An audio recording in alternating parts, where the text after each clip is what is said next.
তরতাজা যুবক মারা গেছেন বাইক অ্যাক্সিডেন্টে, যেটা আমরা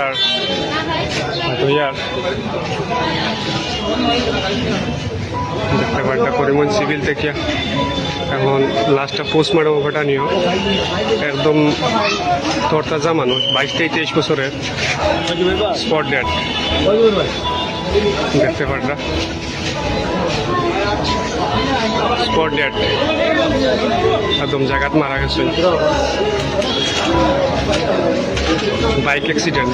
প্লিজ ভাই যারা বাইক চালাও ভাই একটু আস্তে ধীরে চালাইও, প্লিজ একটু আস্তে ধীরে চালাইও বাইকগুলা। তখন পোস্টমর্টম নেওয়া হওয়ার আমি এখানে স্থানীয় মানুষের জিজ্ঞাসা করলাম, জানা গেছে যে তাই লীলামবাজারের যুবক যেটা বাটুয়াত অ্যাক্সিডেন্ট হয়েছে, যে ভাই অ্যাক্সিডেন্ট হইয়া মারা গেছেন কারণ নাম খয়রুল ইসলাম। এখন দেখা তার পোস্টমর্টম রুমে নেওয়া হয়, পোস্টমর্টম করার লাগে আমি ওটাও করিনি।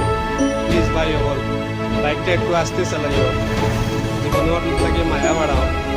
আর আমার ভিডিওটা আসলে শেয়ার করে সব বাইকেলা ভাইয়ের কাছে পৌঁছে যাবে, যাতে সচেতন হয়ে যায়।